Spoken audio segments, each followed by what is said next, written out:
So, when you think about the history of cricket on the Indian subcontinent, what's the first thing that comes to mind? Probably the British, right?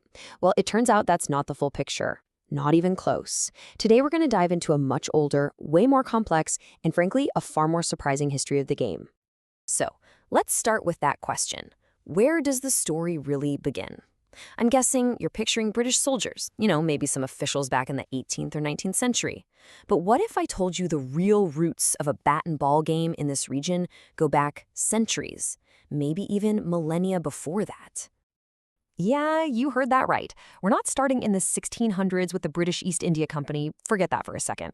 We're winding the clock all the way back to 300 BC, to the ancient Persian Empire. And our story actually kicks off inside a famous historical text called the Shahnameh, which translates to the Book of Kings. And that brings us to our first major stop, the Persian connection. Now, this isn't just some vague, flimsy link. No, this is a story about kings, about conquest, and about a pretty sharp message delivered with, of all things, a bat and a ball.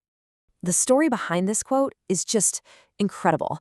So you've got a young Alexander the Great who decides to stop paying tribute to Persia. King Darius, instead of just sending a threatening letter, sends him a bat, a ball, and a handful of sesame seeds, along with this message. I mean, it's a total power move, right? A condescending jab, for sure. But it's also amazing proof that a bat and ball game was so well known that it could be used as a political symbol way, way back then. So what was this game? Well, in the Shahnameh, it was called Chougan, and the name is actually beautifully simple. Chougan could mean the bat or even the field you played on, and Gooi, well, that was just the ball. So this is it. This is the ancient ancestor we're talking about, a game played right in the heart of the Persian Empire. Okay, so you might be wondering, how did a Persian game end up in India? Well, if you look at the maps, the Persian and later the Sasanian empires weren't some far-off neighbors. Their territories actually overlapped a lot with what we now call the Indian subcontinent.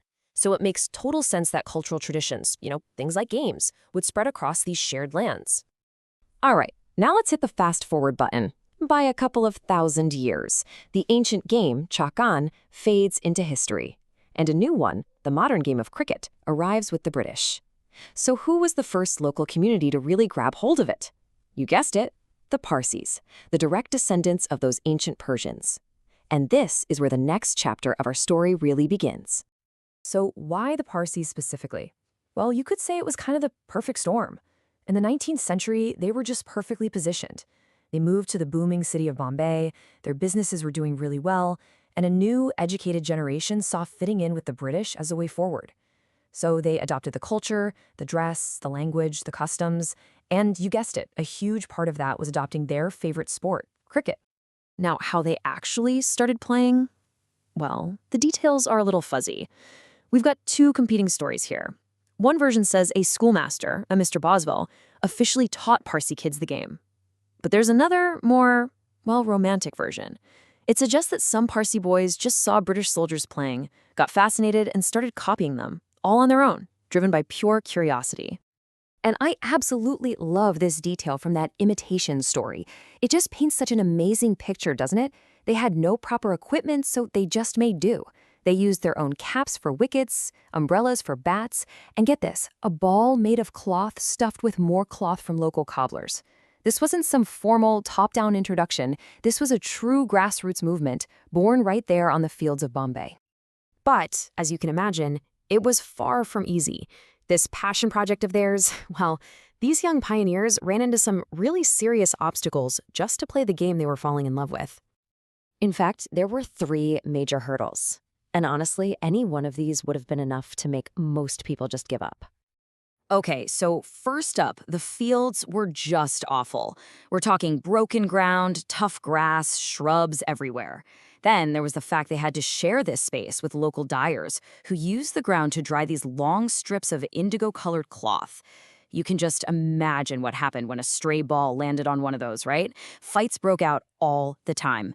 And on top of all that, their own community elders thought it was a waste of time, a childish game not fit for young men. But here's the amazing part. Despite all of that, their passion didn't just survive, it got organized. They took their makeshift games and turned them into a real, formal institution. And in doing so, they laid the groundwork for what would become a national obsession. And a massive moment came in 1848. That's when the Parsis founded the Oriental Cricket Club. Now, you gotta understand, this wasn't just another team. This was the very first sports club founded by Indians. It was basically a declaration, a way of saying, this game is ours too. And they didn't stop there, not by a long shot. By the 1870s, their ambition had just exploded. They started planning something that seemed, well, unthinkable at the time. They wanted to tour England, to go to the home of modern cricket and challenge the British at their own game on their own turf. I mean, what an incredibly bold move. So, how do you think the colonial establishment reacted? Yeah, not well. Their plans were met with what was described as heartbreaking criticism. Just total dismissal from the British press, both in India and back in England. The very idea that a local team could compete with them. To many, it was just absurd. But they did it anyway. They persevered. And because they did, the Parsi community created this incredible, powerful legacy. Think about it.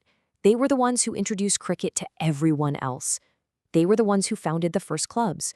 And they were the ones who proved that Indians could absolutely compete with and even beat the British. They literally built the foundation for everything that followed. So let's end with this question.